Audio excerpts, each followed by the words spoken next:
on to remedy 4, a deed in lieu of foreclosure versus the route of foreclosure.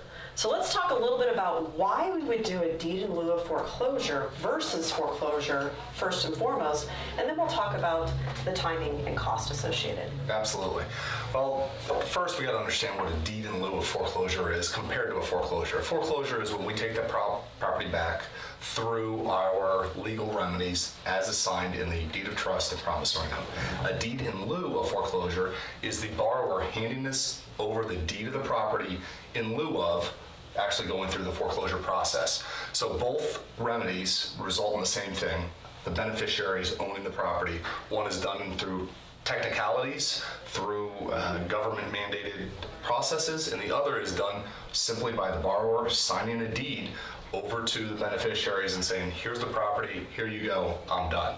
So when we do the two different ones will typically depend on the status of the property. Mm-hmm. When you go through a foreclosure, it wipes out all junior liens. Junior liens are any monetary lien assigned to the property after we did our initial loan, which is all the reason we want to be in clear first position every time we do a loan, because any subsequent deed, any subsequent monetary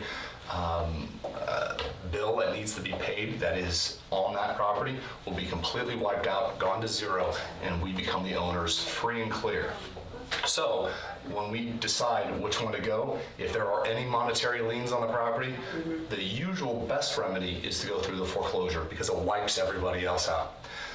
There are also other circumstances where there are no other monetary liens on the property, so we can accept a deed in lieu because we don't have to worry about anybody else's financial obligations ruining our position of owning the property free and clear.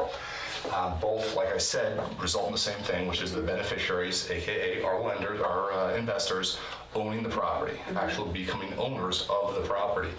And doing so, we want to make sure that they are in clear first position on each process. So the timing changes. Absolutely. So if we're able to do a deed in lieu, how much can we shrink down that time, deed in lieu versus going through the foreclosure process? Foreclosure is mandated. It's established by the government as far as the timing associated with it, usually about a 4-month process, depending on if you're in a judicial and non-judicial, depending on which state or county you're in, but usually about 4 months. Whereas a deed in lieu is simply an agreement between a lender and a borrower to sign over the property.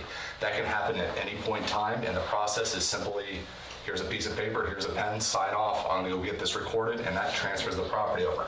We do add a few different caveats into that because we want to get title insurance to ensure that there are no mechanics liens that will jump in front of us. And in doing so, it usually takes 3 or 4 days, and that process of getting signatures by people that are out of state and recording in a different state takes another few days. So, although it could take just a few minutes, in practice it usually is a week or 2 in order to get done, compared to the foreclosure process, which usually takes about 4 months. Okay. And cost. What is the cost associated with the deed in lieu versus foreclosure? The cost for foreclosure is usually about 1% of the outstanding principal balance. As far as the deed in lieu is concerned, it is merely recording fees. Recording fees are how long the document is that you are actually recording, but usually $30 or $40. Very minuscule cost as far as the actual recording of the deed in lieu of foreclosure. There are other costs that come into play, such as transfer tax. Most counties require a tax paid anytime there's a transferring of properties, which this would be. So those costs are in place no matter if we go through a foreclosure or a deed in lieu of foreclosure. You'll still have to pay those transfer tax, but the other cost, that 1%, is usually exonerated, is usually not come into play when we do a deed in lieu. Okay, great. Well, thank you so much. Remedy 4, we have wrapped up.